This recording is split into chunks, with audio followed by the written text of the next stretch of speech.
Então hoje vamos ver como podemos usar condições para, no fundo, criar aquele último sistema de controle da execução que nos faltava ver. Nós vimos que podemos controlar a execução pela ordem das instruções, o interpretador vai correr o nosso programa de cima a baixo, digamos assim. Podemos também mandar repetir a mesma instrução várias vezes com aquele ciclo for, e desta vez vamos ver como é que podemos criar ramos de execução diferentes no nosso programa, dependendo de alguma condição. Se a condição for verdadeira, faz-se uma coisa; se não for verdadeira, não se faz nada ou faz-se outras coisas. E isso vamos ver com esta instrução if. Para isso, primeiro vamos ter de ver como é que nós podemos criar essas condições. No fundo, são expressões que vão ser avaliadas como verdadeiro ou falso, que permitem decidir se vamos executar uma coisa ou outra. Então vamos ver estes operadores relacionais, as comparações, e este tipo de expressões booleanas que são verdadeiras ou falsas. Nós temos vários operadores relacionais em Python, são aqueles que vocês já estão habituados a usar até em álgebra de Boole, por exemplo, maior, menor, igual, diferente, tudo isto que resulta em expressões que são ou verdadeiras ou falsas. Portanto, todas essas condições que vocês já viram em álgebra podem usar também aqui em Python. Há aqui alguma notação específica. Quando nós queremos perguntar se dois valores são iguais, nós não podemos usar um sinal de igual, porque um sinal de igual nesta linguagem está reservado para a atribuição. Um sinal de igual quer dizer atribuir o valor que está à direita à variável que nós pusemos à esquerda. Portanto, se queremos perguntar se dois valores são iguais, a convenção, a sintaxe correta é usar dois sinais de igual de seguida. O diferente é o não igual, e então usamos aqui o ponto de exclamação igual, isto quer dizer que são diferentes. Portanto, esta será uma notação mais peculiar da linguagem para perguntar se os valores são iguais ou se são diferentes. De resto, o maior, o menor, o maior ou igual, e assim é simplesmente escrever. Se vocês quiserem maior ou igual, escrevem o sinal de maior seguido do igual. Se quiserem o menor, põem só o sinal de menor. Portanto, essas comparações são intuitivas. Isto funciona para números, os números estão naturalmente ordenados, e funciona também para conjuntos. Quando vocês pedem uma comparação destas entre conjuntos, é feita elemento a elemento, começando do princípio para o fim. Portanto, quando vocês fazem isso com strings, acaba por ser ordem alfabética. Por exemplo, ABC é menor que ABD, porque A é igual a A, B é igual a B, mas C está antes do D. Então conta-se como menor. Se fizerem isso com conjuntos, também vai fazer a mesma comparação. O primeiro com o primeiro, o segundo com o segundo, o terceiro com o terceiro, e depois este conjunto tem mais um quarto elemento, portanto conta como maior do que o outro. Por isso, na maior parte destes objetos normais que vocês podem usar em Python, vocês terão estas operações de comparação implementadas, e uma forma às vezes mais intuitiva do que outras, mas no fundo tem uma forma de ordenar estes valores. Há casos em que vocês estão a usar valores de tipos diferentes e a compará-los, em que não há problema, porque o interpretador consegue implicitamente converter e fazer a comparação. Por exemplo, o 10.0 é um valor do tipo float, um fracionário, e o 10 é um inteiro, portanto eles não são objetos do mesmo tipo, mas o interpretador percebe quando queremos comparar o 10.0 com o 10.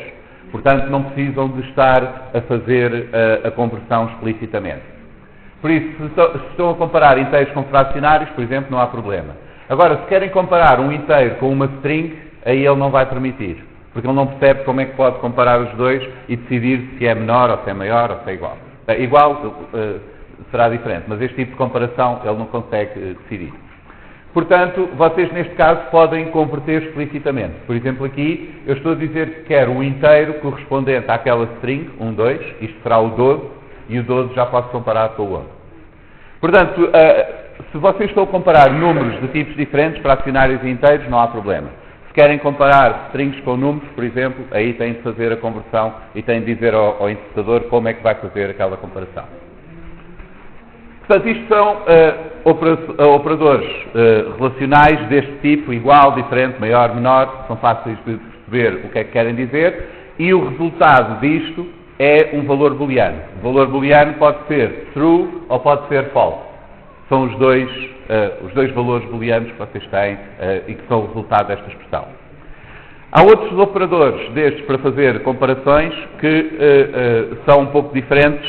Por exemplo, este aqui, o in, permite-nos perguntar se um elemento pertence a um conjunto. Por exemplo, se o 12 pertence a esta lista, ele vai dizer que é falso, nenhum dos elementos aqui é igual a 12. Ou, no caso das strings, podemos usar para perguntar se uma string é uma substring da outra. Portanto, se está alguns lá dentro aquela palavra. Por exemplo, aqui, se a palavra AB está em x, ABX, e ele vai dizer que sim, que é verdade. Portanto, esta operação, o in, permite-nos perguntar se um elemento está dentro de um conjunto. Existe também aqui uma diferença entre a igualdade dos valores que estão lá nos objetos e a igualdade do objeto em si. Isto é relativamente raro precisarmos fazer este teste do is, mas há uma diferença entre nós termos variáveis que estão a apontar para objetos que têm o mesmo conteúdo. Por exemplo, aqui, neste caso, A igual a uma lista 1, 2, 3. Quando o interpretador encontra isto, cria em memória este objeto, esta lista, com o 1, 2, 3. Quando encontra esta segunda linha, B igual à lista 1, 2, 3, cria outra lista com o 1, 2, 3 e põe o B a apontar para essa. Portanto, se perguntarmos se o A é igual a B, ele vai dizer que é verdade, porque a lista 1, 2, 3 tem o mesmo conteúdo que a lista 1, 2, 3. Mas, se perguntarmos se o A é o B, ele vai dizer que é falso, porque cada um está a apontar para o seu objeto. Há duas listas com 1, 2, 3 em memória, o A está a apontar para uma, o B está a apontar para outra. Portanto, o A não é o B. Mas se nós fizermos aqui C igual a B, nós vamos criar uma nova variável C e vamos dizer para ela apontar para o mesmo objeto para onde B está a apontar. E aí, se perguntarmos se B é C, ele vai dizer que é verdade. Estas duas variáveis são o mesmo objeto. É raro termos de testar isto, mas pode acontecer. Pode acontecer que vocês tenham de verificar se aquelas variáveis estão a apontar para o mesmo objeto ou não, por causa daquele problema de, se alterarmos um objeto que seja mutável, por exemplo, uma lista, se ambas estão a apontar para o mesmo objeto, então ambas vão ver essa alteração. No entanto, esta situação é relativamente rara. O mais importante aqui é vocês perceberem a diferença entre a igualdade, que vai comparar o que está lá nos objetos para ver se é igual, e a possibilidade das variáveis estarem a apontar para o mesmo objeto. Portanto, na igualdade não se testa essa diferença, não interessa se é o mesmo objeto ou se são dois objetos com o mesmo conteúdo, mas o is faz essa distinção. O is só é verdadeiro quando são as duas variáveis a apontar para o mesmo objeto. Além destas expressões individuais e destas comparações, nós podemos também criar expressões mais complexas, compostas, combinando várias expressões booleanas com estes operadores, o i, o ou o não.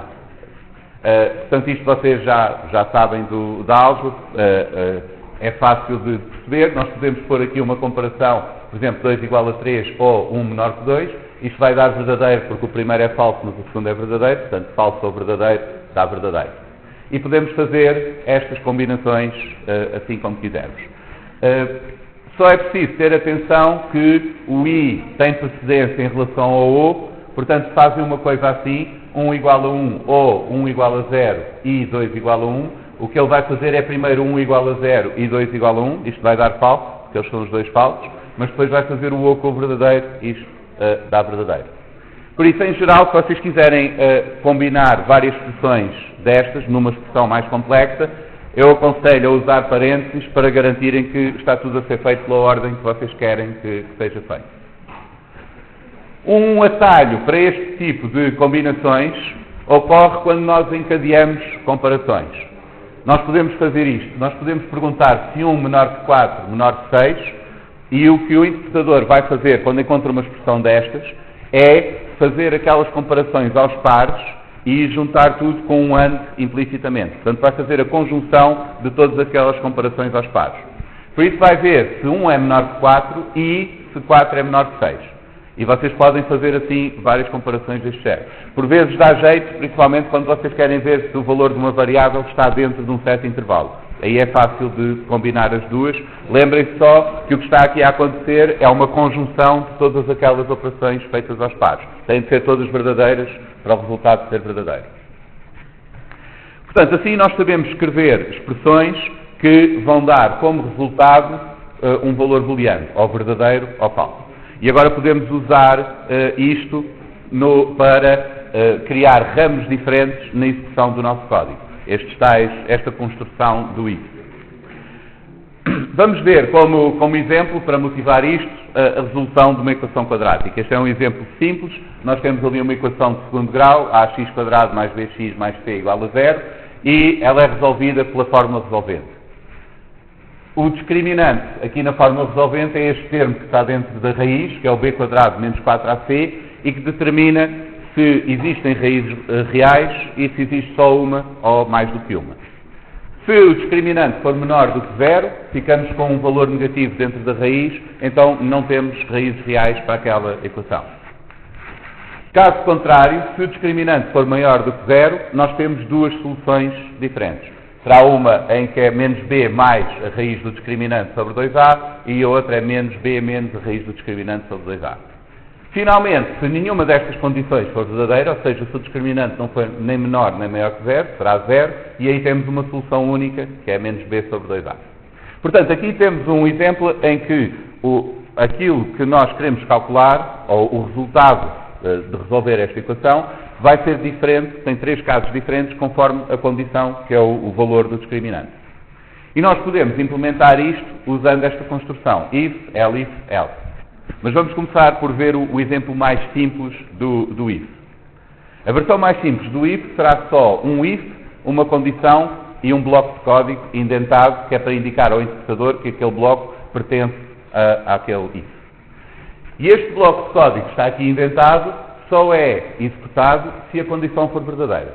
Portanto, a sintaxe é do costume, tem a instrução, os dois pontos e depois o bloco indentado. E neste caso, o que o interpretador vai fazer é testar a condição.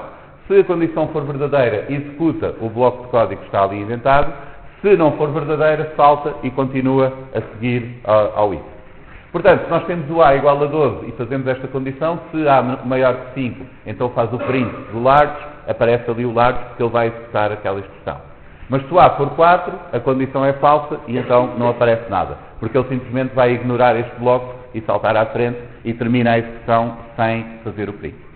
Portanto, com esta versão mais simples do if, nós podemos determinar se um certo bloco de código é executado ou não. Se a condição for verdadeira, é executado; se não for verdadeira, passa por cima desse bloco de código e ignora-o. Já agora, sempre que nós forçarmos o interpretador a interpretar um objeto como verdadeiro ou falso, ele consegue fazer isso. Todos os objetos ele pode interpretar como sendo verdadeiro ou falso. Na maior parte dos casos, nós queremos pôr na condição algo que seja assim, que nós percebemos exatamente quando é que aquilo vai ser verdadeiro e quando é que vai ser falso. Portanto, tipicamente nós vamos criar o if com expressões daquelas que são avaliadas para um valor booleano. Mas se nós pusermos lá alguma coisa que não seja explicitamente um valor booleano, por exemplo, uma string, um número, algo assim, há uma regra que o interpretador segue, que é: se o número for 0, ou se o valor que está lá for none ou um conjunto vazio, isso conta como falso. Portanto, tudo o que é vazio, 0, vazio ou none, conta como falso. Se não for algo desses, então conta como verdadeiro. Mas notem que isto só acontece quando a expressão não é explicitamente uma expressão booleana. Portanto, não é algo que tenham de preocupar quando fazem um if com este tipo de coisas. E também não é aconselhável fazerem ifs assim. Portanto, só estou a explicar isto porque pode acontecer vocês verem isto no código e isto é sintaticamente válido para Python. Vocês podem fazer uma condição com uma string e ele, neste caso, como a string é vazia, ele não vai fazer o print do true, porque a condição vai contar como falsa. A string vazia conta como falso. Se vocês tiverem alguma coisa na string, conta como verdadeira. Se tiverem um 1 ali, ele conta como verdadeiro. Se tiverem um 0, conta como falso. Portanto, tudo o que não for 0 conta como verdadeiro, o 0 conta como falso. E a mesma coisa para listas. Por exemplo, uma lista vazia conta como falso, não aparece ali o true, mas a lista com um elemento, mesmo que esse elemento seja 0, não interessa, porque ele só vai ver se a lista está vazia ou não, nesse caso conta como verdadeiro. Se bem que isto seja possível fazer em Python e é sintaticamente válido, não é aconselhável porque nós temos de estar a pensar nesta regra, que não é assim muito intuitiva, para perceber o que é que a condição vai fazer. Portanto, em geral, não aconselhem fazer em condições deste género, mesmo que funcionem no vosso programa, façam sempre a coisa mais explícita, de maneira a percebermos bem qual vai ser o valor booleano que vai sair dali e depois usem esse como condição. Mas fica aqui já a mensagem que o Python consegue interpretar qualquer objeto como sendo verdadeiro ou falso, se for forçado a isso, e a regra é que se for uma coisa vazia é falsa, se tiver lá alguma coisa ou se for diferente de zero, conta como verdadeiro. Então agora vamos ver uma versão um pouquinho mais sofisticada do if, que nós podemos usar quando, em vez de querer apenas que um pedaço de código seja executado ou não conforme a condição, nós queremos que seja executado forçosamente um de dois pedaços de código e a escolha depende da condição. Então isso é criado estes dois blocos em que um deles corresponde ao if e o outro ao else, ao caso contrário. Desta maneira, nós garantimos que um dos dois é executado de certeza. Se a condição for verdadeira, será executado o primeiro. Portanto, se x é 10, x maior que 5 é verdadeiro e então é executado este bloco. O segundo é ignorado. E aparece aqui x is large. Se a condição for falsa, por exemplo com x igual a 2, então é o segundo bloco que é executado, o que corresponde ao else.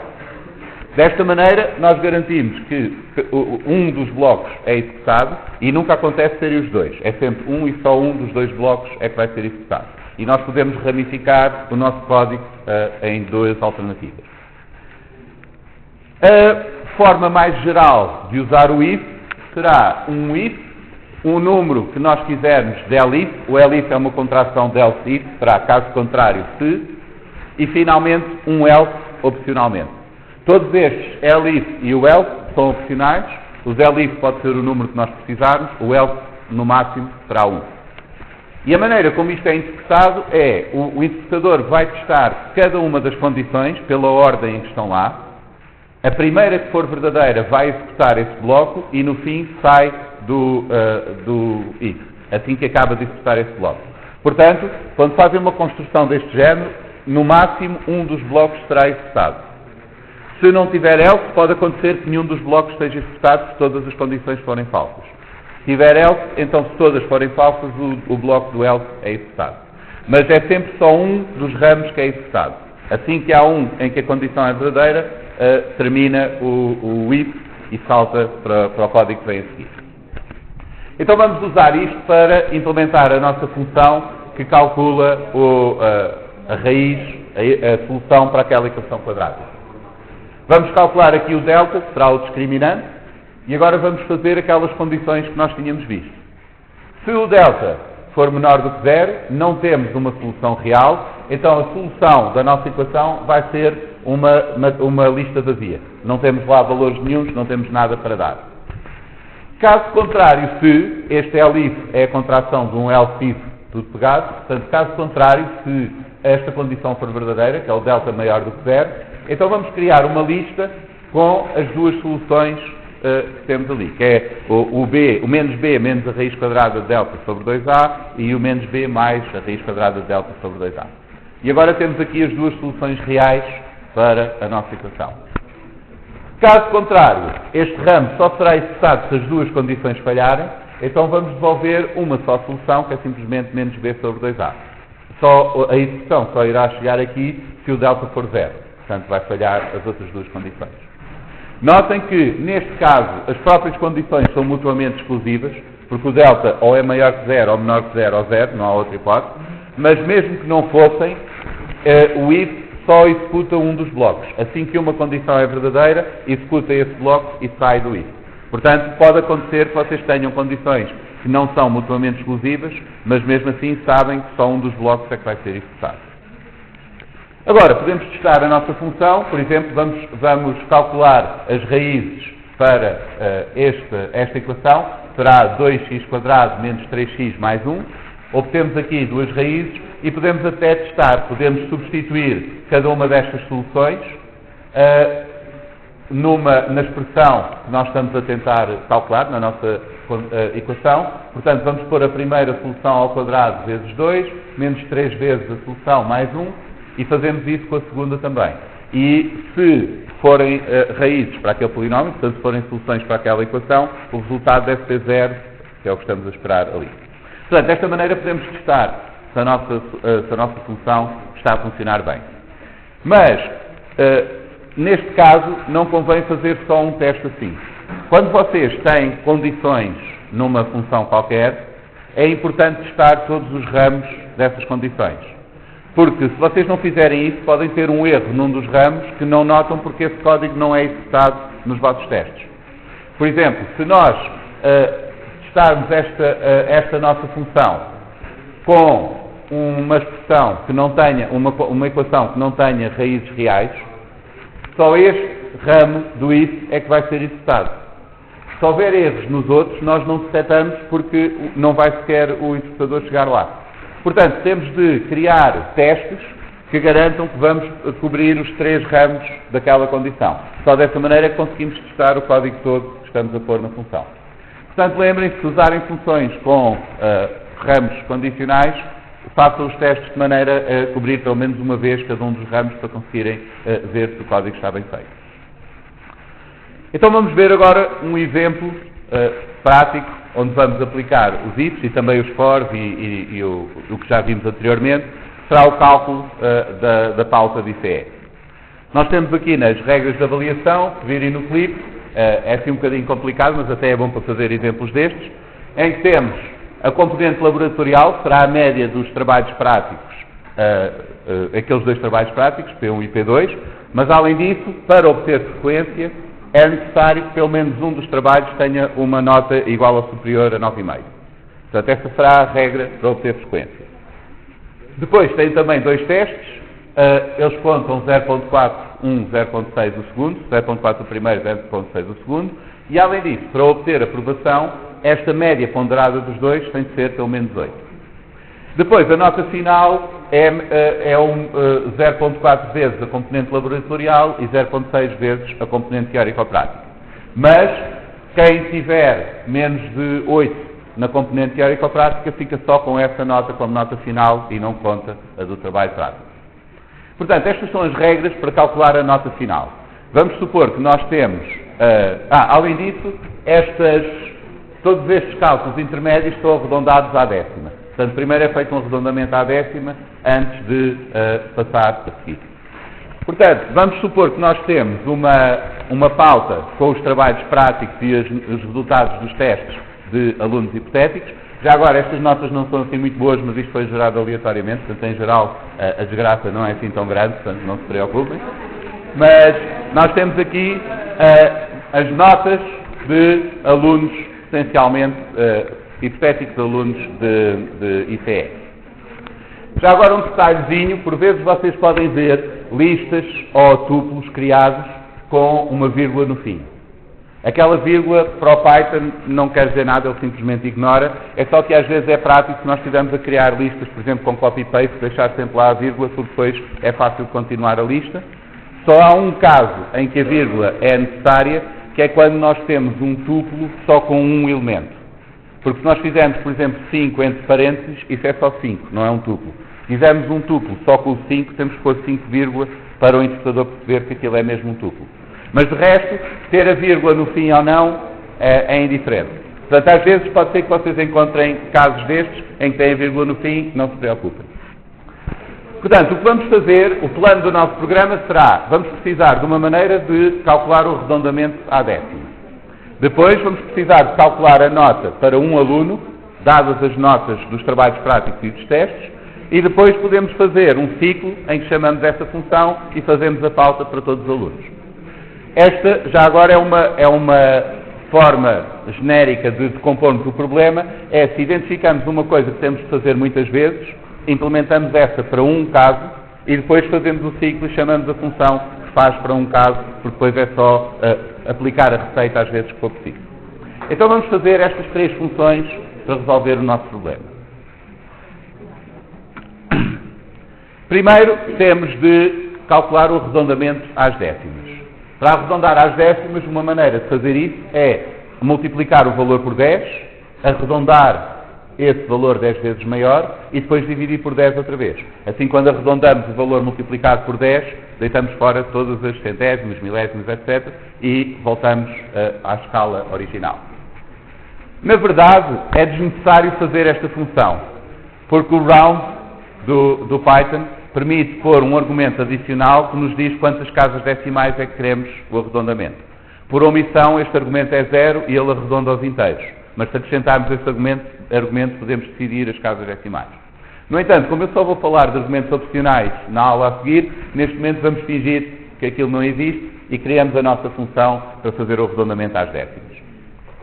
Testamos a função, vemos se está a funcionar e passamos à segunda. Agora, esta é a função em que temos de calcular a nota final de um aluno. Vamos supor que nós recebemos ali um tuplo com as notas dos 2 trabalhos práticos e dos 2 testes. Portanto, aquele tuplo tem 4 elementos, os primeiros 2 elementos são os trabalhos práticos, os outros 2 são os testes. Nós podemos desempacotar esse tuplo nestas variáveis, P1 e P2 serão os 2 trabalhos práticos, P1 e P2 serão os 2 testes. Como sabemos que aquele tuplo tem de ter 4 elementos, senão esta função não vai funcionar, podemos fazer aquele desempacotamento e ele distribui logo os valores pelas variáveis.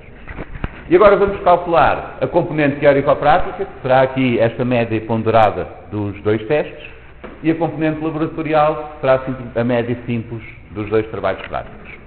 E agora temos de ver as 3 condições de frequência, que têm nota para obter aprovação, e finalmente o cálculo da nota final, caso essas duas ocorrerem. Mas temos de ter cuidado pela ordem. Nós sabemos que assim que uma condição for verdadeira, o interpretador vai executar esse bloco e vai ignorar os outros todos.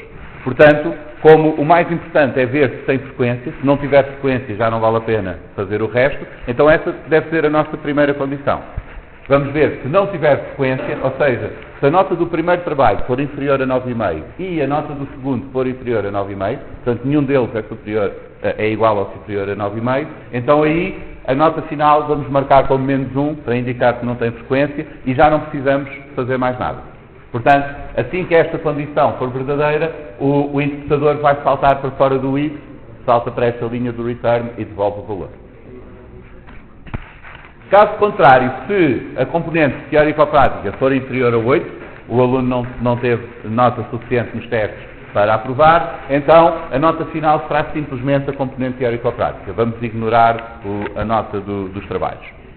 Só se estas duas condições falharem, ou seja, sem frequência e tem nota suficiente para aprovar, então aí vamos calcular a nota final e essa será a nota que o aluno terá. Portanto, é importante, quando vocês estão a criar uma construção destas, um if destes, pensarem bem na ordem pela qual o interpretador vai testar as condições, porque à primeira que for verdadeira, ele vai executar aquele bloco e vai ignorar as outras. Se nós fizéssemos isto ao contrário, por exemplo, primeiro calculássemos a nota final, ou puséssemos aqui, por exemplo, simplesmente testar em frequência e calcular logo a nota final, não íamos chegar àquele teste do componente teórico-prático. Portanto, temos de ordenar as condições de maneira a que a coisa funcione. E agora podemos testar com vários alunos. Notem aqui os 2 parênteses, porque estes 2 parênteses de fora são os que indicam ao interpretador que é para executar esta função, e o que está lá dentro são os argumentos, mas o argumento em si é um tuplo, e portanto temos de indicar, não são 4 argumentos que ela está a receber, é um argumento que é um tuplo com 4 valores. Portanto, precisamos daqueles outros parênteses para indicar que aquilo é mesmo um grupo de valores.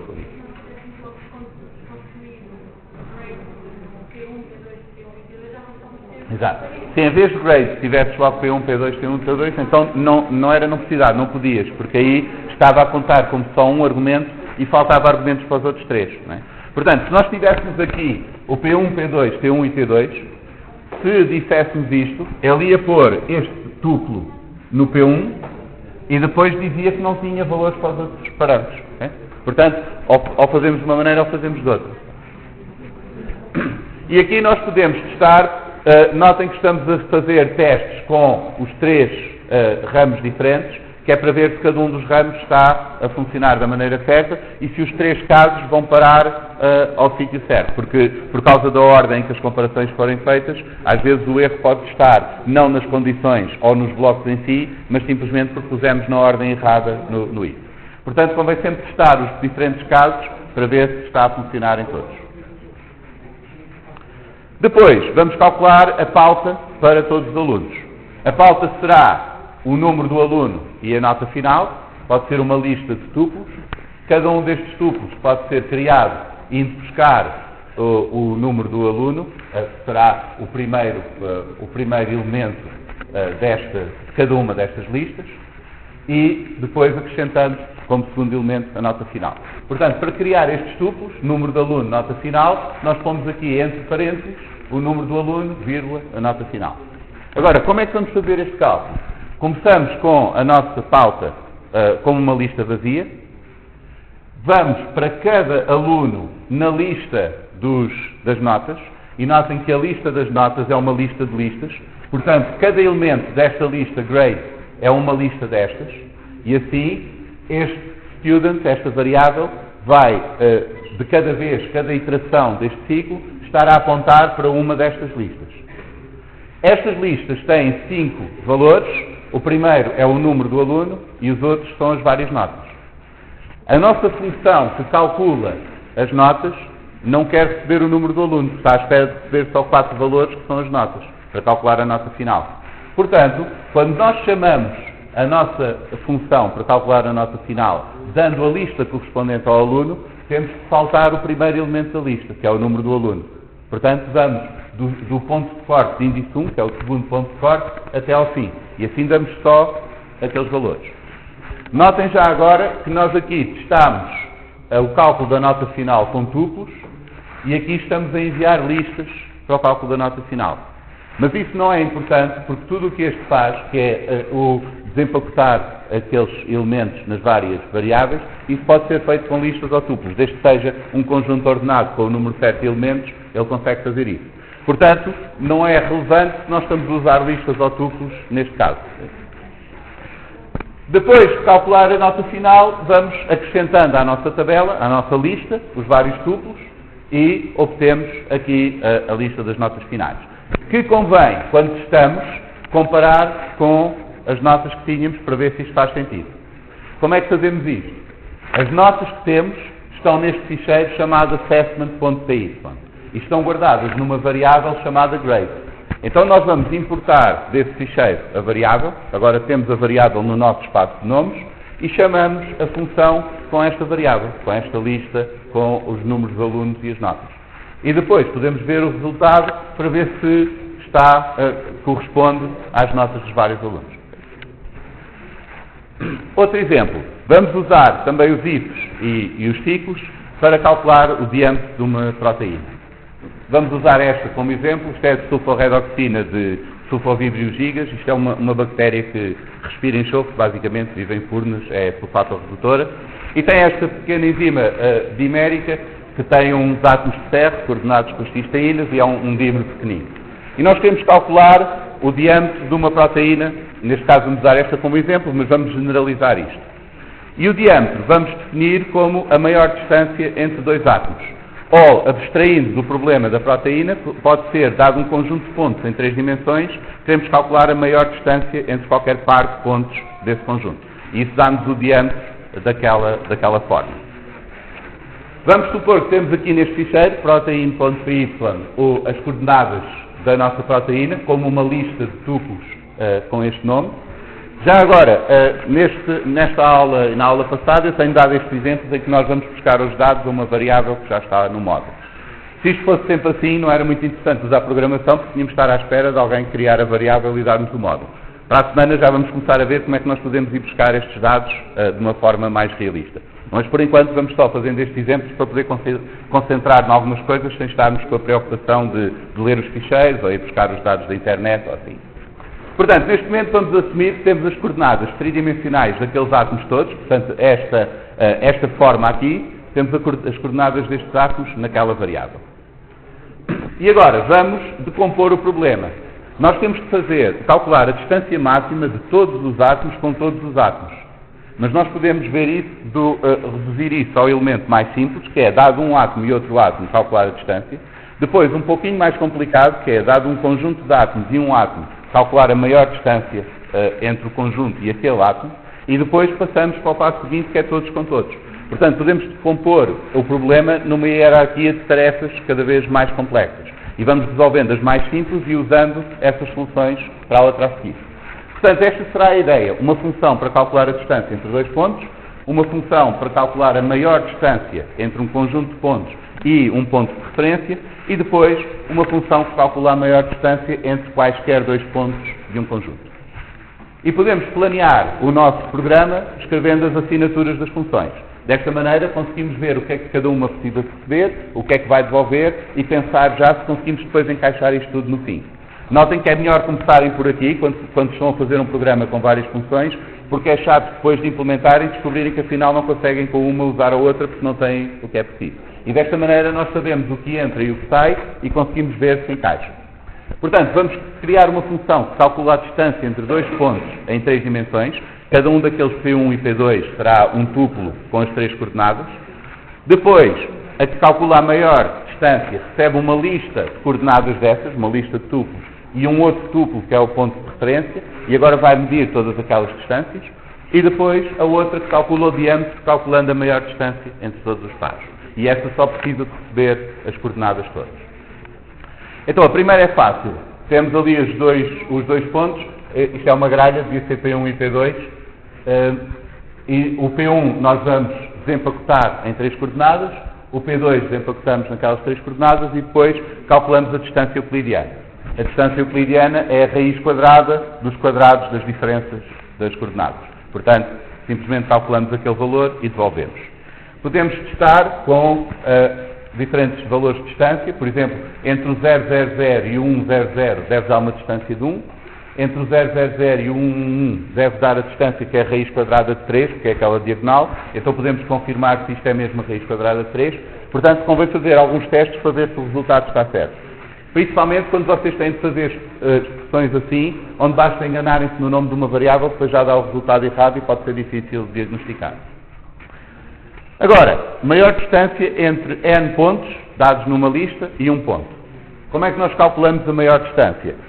A ideia do algoritmo aqui é que nós guardamos numa variável a maior distância encontrada até agora, e sempre que encontrarmos uma distância maior, nós atualizamos essa variável. Mas só mudamos essa variável quando a distância que encontrarmos for maior do que a maior que encontramos até agora. Dessa forma, no final do ciclo, é garantido que essa variável vai ter a maior distância de todas, porque nós só a alteramos quando fomos encontrando distâncias maiores. Para isso funcionar, nós temos de pôr a nossa variável a começar num valor que garantidamente não pode ser maior do que qualquer outro valor que esteja lá, porque senão ela depois nunca muda, mas dá-nos o resultado errado. Com distâncias isso é fácil, porque se começarmos a 0, é garantido que este valor não pode ser maior do que todas as distâncias. No máximo será igual se forem todos os pontos coincidentes. Então começamos com a distância máxima a 0, vamos para cada coordenada naquela lista de coordenadas. Notem que a lista de coordenadas estamos à espera que seja uma lista de tuplos com 3 valores, portanto cada elemento dessa lista vai ser um tuplo com 3 valores. Portanto este C vai ser um tuplo com 3 valores, um de cada vez dessa lista. Vamos calcular a distância entre esse C e o ponto de referência que nos é dado, que será outro tuplo com 3 valores. E se essa distância for maior que o máximo até agora, então copiamos para o máximo. Vamos atualizando o máximo sempre que encontramos o maior. Quando chegarmos ao fim, aquele max D terá a maior distância de todas aquelas coordenadas que temos ali para o ponto de referência. E assim podemos testar, por exemplo, vamos criar este conjunto de coordenadas 000, 001, 11, 0010 e vamos ver qual destes é que está, qual é a distância maior entre estes pontos e a origem das coordenadas. Estamos à espera que o ponto mais distante seja aquele que tem o 10, por isso a distância deve ser 10. E desta maneira nós podemos confirmar que ele está a encontrar o resultado certo. Portanto, mais uma vez, lembrem-se de fazer testes em que vocês conseguem facilmente verificar se o resultado está certo. Porque os problemas mais difíceis de resolver são aqueles em que não há erro nenhum na execução, mas o resultado está errado. E esses convém vocês identificarem o mais cedo possível. Agora, o diâmetro da proteína, ou da estrutura em geral, será a maior distância entre todos os pares de pontos. Uma maneira que podemos fazer isso é semelhante à outra função. Vamos começar com uma distância máxima a 0 e agora vamos testar todos os pontos, cada um dos pontos com todos os outros e medir a maior distância.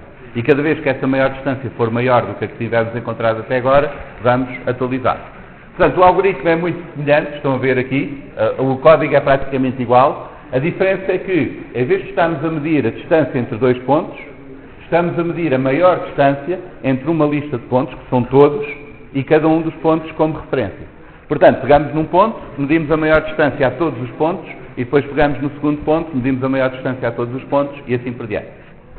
E se aplicarmos isto às coordenadas da proteína, vemos que tem cerca de 30 angstrom de diâmetro. As coordenadas estão todas em angstrom. Agora, um problema aqui é que nesta implementação nós estamos a duplicar o trabalho que estamos a fazer. Porque quando nós consideramos um certo ponto I como referência e o comparamos com todos, estamos a medir a distância também a um ponto J. E quando o ponto J for a referência e o compararmos com todos, estamos a medir novamente a distância ao ponto I que já tínhamos usado antes. Portanto, ao fazer todos com todos desta maneira, nós estamos sempre a calcular as mesmas distâncias duas vezes, uma para um lado, outra para o outro. Então estamos a fazer o dobro do trabalho do que precisaríamos fazer. Em geral, isto não será uma preocupação muito grande nesta disciplina, porque nós não vamos fazer nada que seja computacionalmente muito exigente, portanto vocês não vão ter de se preocupar com estes problemas de otimização. Mas convém terem uma ideia de que às vezes uma alteração simples no código pode tornar o resultado bastante mais eficiente. E neste caso, nós podemos poupar este trabalho se nós compararmos cada ponto só com os que vêm a seguir na lista. Porque o para trás já foi feito quando o ponto de trás era referência. Então podemos fazer isso se fizermos a iteração pelos índices daquela lista, todos até ao penúltimo. Porque o penúltimo ponto depois simplesmente mede a distância ao último e acabou. Já não precisamos fazer nada com o último, porque esse já foi medido com todos os outros antes. Então vamos pegar em cada ponto de referência, como sendo desde o primeiro até ao penúltimo, e vamos medir a distância maior, não a todos os pontos, como estávamos a fazer aqui, mas só a todos os pontos a partir do próximo. Então vamos fatiar aquela lista e dizer que queremos começar no próximo até ao fim. Dessa maneira, cada vez que temos um ponto como referência, ele vai medir a distância só aos pontos que vêm a seguir, e quando o segundo ponto é tomado como referência, o primeiro já é ignorado, porque esse já foi medido da primeira vez. E assim, obtemos o mesmo resultado, mas estamos a fazer metade dos cálculos. Estamos só a fazer, no fundo, estamos a fazer a diagonal inferior da matriz com as combinações todas.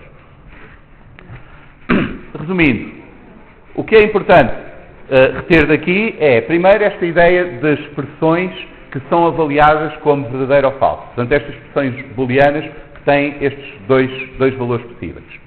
E estas podemos usar para dividir a execução do nosso código conforme uma certa condição. Portanto, vamos criar ramos na execução do nosso código que, conforme uma condição, ou se faz uma coisa ou se faz outra. E aí temos esta estrutura do if, opcionalmente um if com um else, ou então um if com um elif, ou um if com um elif e um else. E a ideia é que o if e o elif testam condições. E só é executado o que está lá por baixo se a condição for verdadeira. O else é que tem por baixo aquilo que é executado se tudo o resto falhar. E quando temos uma estrutura dessas, com um if e um número arbitrário de elifes, a primeira condição que for verdadeira é esse que é executado e tudo o resto é ignorado. Portanto, se vocês tiverem a ideia de como é que o interpretador vai percorrer esta estrutura, vocês conseguem depois desenhá-la de maneira a que o código faça o que vocês querem. Mas tenham em atenção que também é importante a ordem dos ramos por causa da maneira como é executada, em que a primeira condição, que é verdadeira, só é executado esse bloco e os outros todos são ignorados. Vimos também alguns exemplos. Vocês podem ver no livro, tem aqui no capítulo 6, da página 297 a 305, tem expressões booleanas e no capítulo 12 tem um resumo sobre regras de sintaxe que inclui a parte do if.